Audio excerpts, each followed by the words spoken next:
बिस्मिल्लाहिर्रहमानिर्रहीम। अस्सलाम वालेकुम नाज़रीन, मैं हूं साकिब बशीर। मेरे साथ मौजूद हैं मोहम्मद उस्मान गिल साहब, जो इमरान खान और बुशरा बीबी के 190 मिलियन पाउंड केस में भी जो है वो उनकी अडयाला जेल में केस की पैरवी कर रहे हैं। और वहां पे आजकल गवाहों पे जरा जारी है।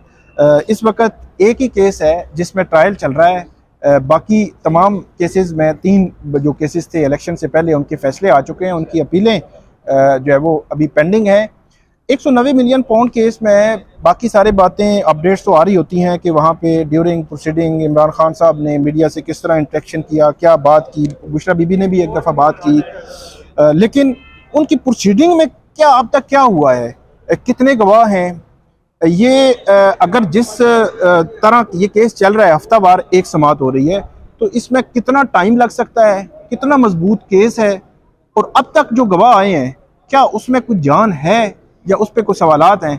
उस्मान गिल साहब से पूछेंगे, ये तमाम प्रोसीडिंग्स में मौजूद होते हैं और ये जरा भी कर रहे हैं गवाहों पे। गिल साहब बहुत शुक्रिया सर। 190 मिलियन पाउंड केस, मुख्तसर बताएं उसका कि उसमें एक तो गवाह कितने हैं और अभी तक कितने गवाह हुए हैं, फिर हम आगे चलते हैं कि उन गवाहों ने क्या कहा और उस पर सवालात।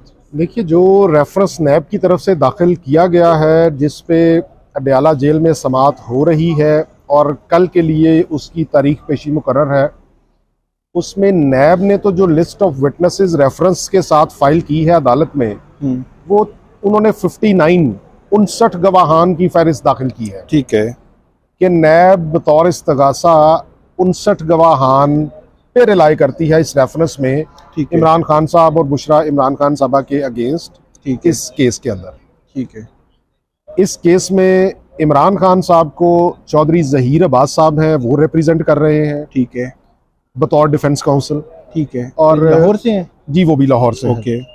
और बुशरा इमरान खान साहबा को सलमान सफदर साहब और मैं रिप्रेजेंट कर रहा हूँ। ठीक है, और क्रॉस एग्जामिनेशन कर रहे हैं हम उनके बिहाफ इस ट्रायल। तो इसमें इस वक्त ये ट्रायल किस स्टेज पे है? अभी अगर देखा जाए तो बिल्कुल इनिशियल स्टेज पे है, क्योंकि अभी 4 से 5 गवाहान के ऊपर जिरा मुकम्मल हुई है। ठीक है, जबकि 7 या 8 गवाहान के बयानात कलमबंद हुए थे। ठीक है, जिनमें से 4-5 के ऊपर हमने क्रॉस एग्जामिनेशन कर लिया है। कौन से हैं गवाह? जी, इसमें स्टेट बैंक ऑफ पाकिस्तान का एक विटनेस था। ठीक है, जिसने आकर ये गवाही दी कि जी स्टेट बैंक बिल्कुल अनअवेयर था इस सारी ट्रांजैक्शन से। ठीक है, कि ये जो नेशनल क्राइम एजेंसी से की क्लियरेंस के बाद इंग्लैंड से जो amount supreme court of Pakistan के अकाउंट में आई, ये अमाउंट और ये transaction state bank of Pakistan ने कभी ना मॉनिटर की है ना चेक की है। क्योंकि बड़ी एक मज़हका खेज सी बात है कि आप इतनी बड़ी अमाउंट $5000 मंगवाएं और आप जब तक एक्सप्लेन नहीं करेंगे आपके अकाउंट में ट्रांसफर नहीं होता। अच्छा, स्टेट बैंक का फाइनेंशियल मॉनिटरी यूनिट जो है FMU, 190 मिलियन पाउंड वो ट्रांसफर हो गए हैं और किसी को पता नहीं चला। अच्छा, स्टेट बैंक ने कहा है हमें पता ही नहीं है। स्टेट बैंक के जो नुमाइंदा जिन्होंने अदालत में आके शहादत दी है, उन्होंने तो यही कहा है। अच्छा। लेकिन जब रिकॉर्ड खुलेगा, बाकी गवाहान आएंगे, IO साहब आएंगे, तो पता चलेगा कि ये सबके इल्म में था। और जो मीटिंग्स होती रही, इस पे एक कैबिनेट कमेटी भी कॉन्स्टिट्यूट की गई। ठीक है, अप्रैल 2022 के बाद। ठीक है, जो जिसने प्रॉब इसको किया, तो उस कैबिनेट कमेटी की प्रॉब में भी ये बात सामने आई कि जो स्टेट बैंक ऑफ पाकिस्तान है और सुप्रीम कोर्ट ऑफ पाकिस्तान है, इन सब के इल्म में ये बात थी कि ये ट्रांजैक्शन आ रही है और ये पैसे एक जगह पे रुके भी, स्टेट बैंक ने इसको इंटरप्ट भी किया, तो फिर ये रकम सुप्रीम कोर्ट ऑफ पाकिस्तान के रजिस्ट्रार की मुदाखलत पे और उनके फोर्स करने पर सुप्रीम कोर्ट के अकाउंट में भेजी गई। तो जो दूसरे गवाह थे, दूसरे और बाकी जो गवाहान हैं, उनकी क्या पोजीशन है? देखिए, एक बुनियादी चीज़ इस केस को समझने की ज़रूरत है कि इमरान खान साहब और बुशरा इमरान खान साहबा के ऊपर इल्ज़ाम क्या है। जी, इल्ज़ाम उनके ऊपर ये है कि इन्होंने इमरान खान साहब ने इस 190 मिलियन पाउंड की ट्रांजैक्शन को थ्रू करवाया अपने पर्सनल गेन के लिए। ठीक है, और वो पर्सनल गेन क्या था कि बैरिया टाउन से इन्होंने अलकादर प्रोजेक्ट यूनिवर्सिटी ट्रस्ट के लिए ज़मीन ली और इमारत बनवा के उसके ऊपर ट्रस्ट बनाया।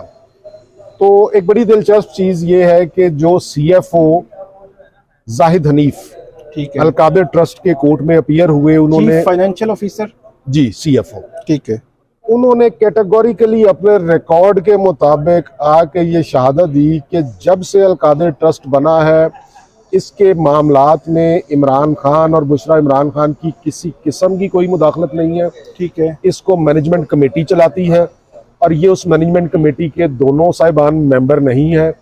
जो फैसले करती है वो मैनेजमेंट कमेटी करती है और इनके अकाउंट्स के मुताबिक आज तक इमरान खान और बुशरा इमरान खान ने एक पैसे का भी इससे फायदा पर्सनल गेन नहीं लिया।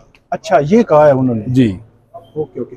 और इसके अलावा जो गवाह हैं जिन पे जिरा हुई है अभी तक, जी, 2 और हैं, वो कुछ गवाहान थे फॉरेन मिनिस्ट्री के, ठीक है, जिन्होंने आके कुछ कागजात दाखिल किए, कुछ कैबिनेट डिवीजन के थे जिन्होंने 3/12/2019 की जो मीटिंग जिसमें यूनानिमसली कैबिनेट ने यह डिसाइड किया था कि वो 190 मिलियन पाउंड NCA के साथ किसी किस्म का कोई बातचीत करके मुआहदा करके वो पैसे जो हैं वो वापस लाए जाए। ठीक है जी, ये उन्होंने गवाही दी है जी, ठीक हो गया। और इसके अलावा आखिरी जो मतलब बाकी 4 गवाह और जिनके स्टेटमेंट्स अभी रिकॉर्ड हो चुकी हैं, जी, वो कौन कौन से हैं, सिर्फ वो बता वो दें। फिरोज खान है, अब्बास है, और किस किस के उसके रेलेवेंट देखिए फिरोज खान साहब एक एसेट रिकवरी यूनिट एस्टेब्लिश हुआ था, ठीक है, एसेट रिकवरी यूनिट जो कि जिसके चेयरमैन शहजाद अकबर थे। ठीक है, उस एसेट रिकवरी यूनिट का जो है ना नैब का और कुछ इदारों का मौक़िफ़ था कि उसका रिकॉर्ड मिसिंग है। ठीक है, तो जो फिरोज खान है उनकी सरबराही में एक कमेटी बनाई गई थी डिपार्टमेंटल, जिसने ये इंक्वायरी की थी कि रिकॉर्ड रखना किसकी जिम्मेदारी थी, कस्टोडियन कौन था, और अगर मिसप्लेस हुआ है तो हु इज रिस्पॉन्सिबल।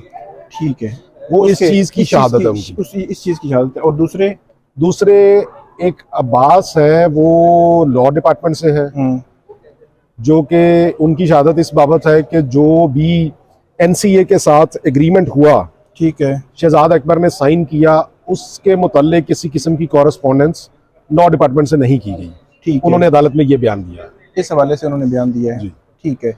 और कुछ गवाहान कल के लिए पाबंद हैं, कल उनके बयानात कलमबंद होंगे, ठीक और है, फिर उन पे जिरा की जाएगी। बहुत शुक्रिया। उस्मान गिल साहब ने हमें तफसील के साथ बताया कि 190 मिलियन पाउंड केस में चार्ज क्या है, इल्ज़ाम क्या है इमरान खान और बुशरा बीबी पर, और इसमें इस वक्त तक कितने गवाहान हो चुके हैं, और टोटल 59 है। तो आखिरी सवाल, अगर इसी के साथ तसलसल के साथ ये केस चले, हफ्ते में 1 समाअत हो, आपको क्या लगता है कितना टाइम लग जाएगा? ये भी कोई हेस तो नहीं आ जाएगा आखिर में, साइफर तोशा खाना इद्दत वाले केस की तरह के हमें जो कई महीनों ट्रायल कंक्लूड होते नजर नहीं आते थे, वो हफ्तों नहीं, दिनों नहीं, बल्कि घंटों में कंक्लूड हो गए? तो क्या इसमें ऐसा तो नहीं होगा? सर देखिए, ये इट इज़ वेरी अनफॉर्चुनेट।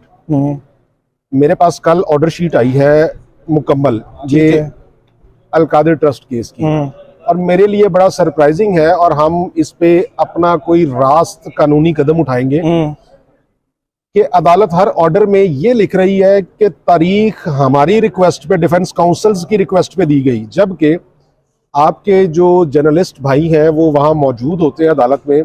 ठीक है, ये रमजान के दिनों में भी 5-5 बजे तक अदालत हमसे काम करवा रही है वहाँ पे। ठीक है, और हम ऑब्वियसली कोर्ट टाइम ओवर होने के बाद हमारा हक बनता है कि हम अदालत को बताएं कि जनाब कोर्ट टाइम ओवर हो गया है, अब आप इस केस को अर्जन कर दें।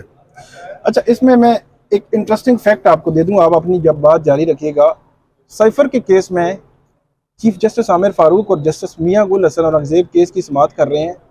उन्होंने ये सवाल पूछा था जो इमरान खान के वकील हैं सलमान सफदर, उनसे कि क्या आपने पॉइंट आउट किया, क्योंकि जो 6 जजेस ने सुप्रीम जुडिशल काउंसिल को खत लिखा है, उस खत में भी एक बड़ी अहम बात लिखी हुई है कि जो डिस्ट्रिक्ट जुडिशरी है उसकी जो कोर्ट टाइमिंग है 8:30 से 3:30 है जी। रात 1, शाम 5, रात 8 या रात 12 बजे कैसे समातें होती रही?